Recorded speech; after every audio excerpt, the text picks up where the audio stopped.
I'm Katrin. And I'm Daniela. We We are are the the twins. Hello and welcome to our show, and thank you for watching. We appreciate all of you so much, and if you like our videos, please like and subscribe for more. Thank you. Thank you so much for having me today. I really appreciate it. In 2021, I have been experiencing some difficulties. I'm going to say with mood swings as well as with um, high calcium levels inside my body. So I went and saw my primary physician. She recommended I go see neurology as well as make sure I went and seen a couple other specialists. Well, it was determined that I had a parathyroid problem that was going on that had been undetected for years. So me, of course, being a very proactive individual, I said, well, what's my options? What do we do? So after meeting with a couple specialists, they say we can put you on medication or we can just go in and remove the parathyroid. So I elected for the second one, the second option, which was the surgery, because I believe that if they can have an opportunity to remove it, it could reduce and get all my numbers down. That's going to be the best element for me. So on December 5th of 2021, I went into Washington MedStar Hospital, routine surgery. Didn't think anything of it. I remember going in at 6:30 in the morning. I remember just vaguely seeing the operating room as I was going in, and then everything went blank. I remember at one point inside of the surgery that I actually saw my father, who was deceased, as well as saw my father-in-law, who I've never met. My father-in-law had passed away when my wife was 13 years old. But I remember walking up to a fence and they were sitting there playing chess. I described her father having a John Deere hat on. I described the color of the hat, the color of the shirt. My father was an avid Cleveland Browns football fan, and he had a Cleveland Browns hat on. One of the hats that I actually have right now, because when I went back to Ohio, my mother said she found that hat, the same hat that I saw in this out of this experience. So as I walked up to the fence, they were sitting there. As I said, they were playing checkers, and he looked over at me. My dad said, "What are you doing here?" I said, I'm coming home." He said, "No, it's not time yet." And her dad, her name, my wife's dad, his name was William Ray. William Ray said, "It's nice to meet you, son, but it's not your time yet." And I said, "But what do you mean it's not my time yet?" They said, "Turn around and go back." And I went back, and I remember waking up shortly thereafter in recovery. And what was supposed to be normally an hour surgery was a 4-hour surgery. Apparently, there were some minor complications, and I must have bled out because they wound up going in and finding the parathyroid behind my heart. So I don't have any knowledge of any of that, but I just had the knowledge. It's like I escaped for a while. I saw my dad, I saw my father-in-law, and I came back. And that night, I told my wife about the story, and at that time, her mom was still alive, and so she called her mom and asked her some specific questions about her dad, and those were all the true facts, the things that he liked to wear, things that he liked to do, down to the fact that what type of beer that they were sitting there drinking. So it was just kind of a unique experience that I've never forgot. And as a podcaster and author, I often talk about these types of things of subliminal messaging that we all do receive. Now, what we do with those messages, again, that's something totally different. But that sticks to me more than anything else in this world because I was there. It was reality right there for me. I think about what they said. That's not my time yet. There's more. The exact words was not your time yet. There's more for you to do. And since that encounter, there's several things that have happened for me. One, my speaking career has taken off to where I'm a national speaker, so I get paid to travel around the country and speak. I've getting ready to publish my first book.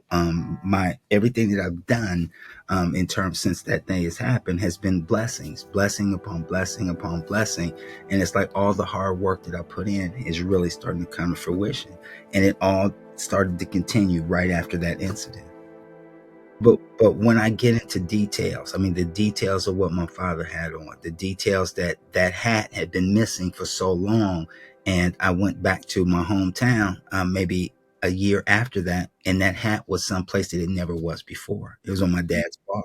It was sitting there, and I know it wasn't anything on that bar. And the detail to another man, my father-in-law, who I've never met. I've never seen a picture of him, but I described him to exact what he looked like. So some people believed it, some people didn't believe it. Honestly, I really didn't care. I was my encounter, and I know exactly what I seen and what I felt.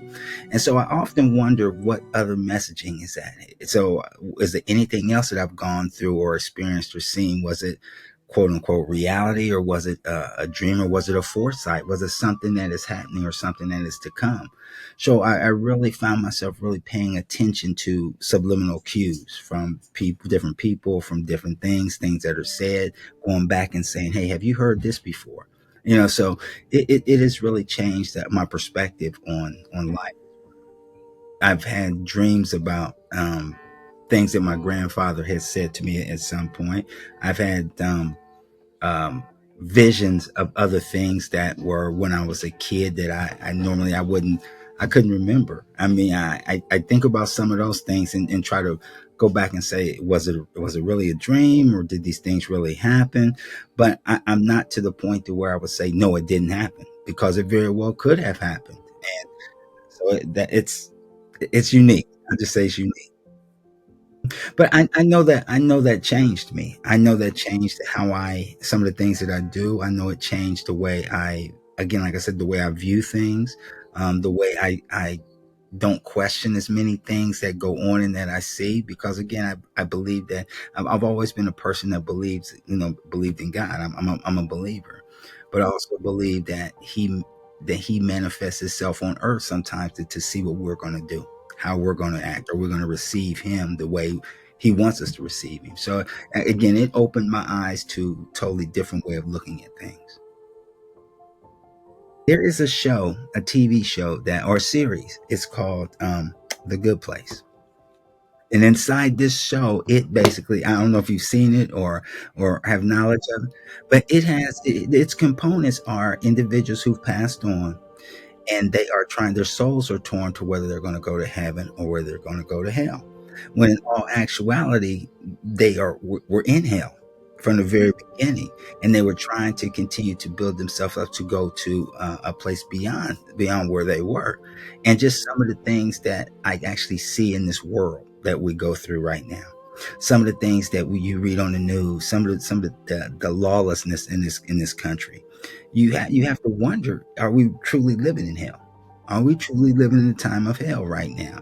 Is this our test to see exactly what we're going to do, where we're going to falter? And I think again, since that experience, my eyes have opened more to some of the things that go on in this world. Not like I was oblivious to it, but you question, and now you really think, could this really be hell? Is this really hell that we're living in right now? To and open it, it was a unique experience. I mean, it was everything was so clear. I mean, it was just crystal clear. There wasn't, when people say that there wasn't a cloud in the sky, it truly wasn't. It was solid blue, sun was out, perfect temperature, people laughing, talking. They were playing checkers. Now they'd never met in their life. Never. I just felt. I just remember waking up after that, and I were they were trying to wake me up for in recovery, and I remember telling, like I said, we were on our way. My wife and I were on our way home from the hospital, and I told her the story. I just immediately went into it, because I'm like, I got to tell somebody about what I experienced, and I did, and I actually, like I said, I'm a podcaster and speaker, and I've written about it. I talk often about that. There's things far beyond what we can see. They say there's an old saying I say as a speaker. I said many people conceive and not many have vision, and what I mean by that is there's things far beyond what we know that are there, and you just and they're shown. The sad thing about it, not sad thing, but the thing about it is they are shown to us, and we just choose not to open our eyes and say, what if? Everybody, I think people forget that everybody has a story. Everybody truly has a story. Some will tell the world their story, some will tell just a few handful of people. But one of my all time mentors slash speaker was a gentleman who was raised in the same town of mine. His name is Les Brown.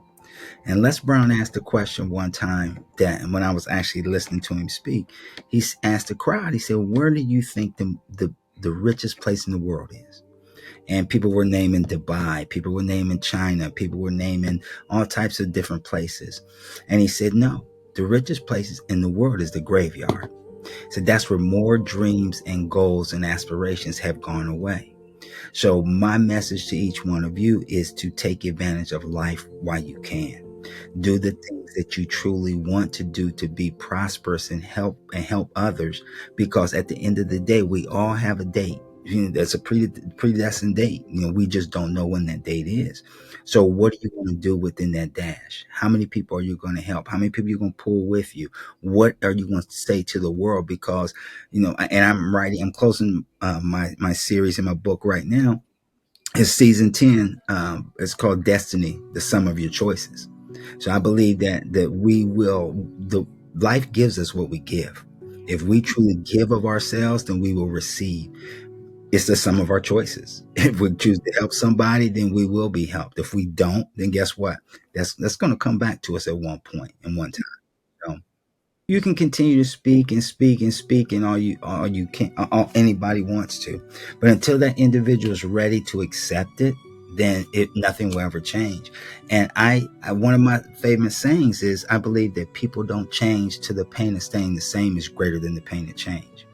So when they finally get it and they accept it, then they'll see things. They'll see movement. They'll see movement. They'll see movement in their life. They'll see movement in their world. Again, it's that you open up a whole different vision path than what you had before. Really believe is that miracles happen every day in our lives. They happen every day. They happen every day in our lives. The fact that we can or have the ability to have this conversation is a miracle. The fact that we can even speak and articulate is a miracle. And I think, I know so many people take those small things for granted until they're gone, and then they wish they would have had them back. So my message to everybody would be: please appreciate what you have. Keep your eyes open and expect a miracle in your life. Don't wish for it. Expect it to happen. Because once you expect it and you act on it and you believe in it, they show.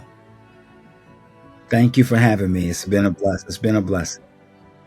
We want to pray for you today. Please have Jesus in your heart. Loving God, maker of heaven and earth, protect us in your love and mercy. Send the Spirit of Jesus to be with us, to still our fears and give us confidence. We hope you liked our video.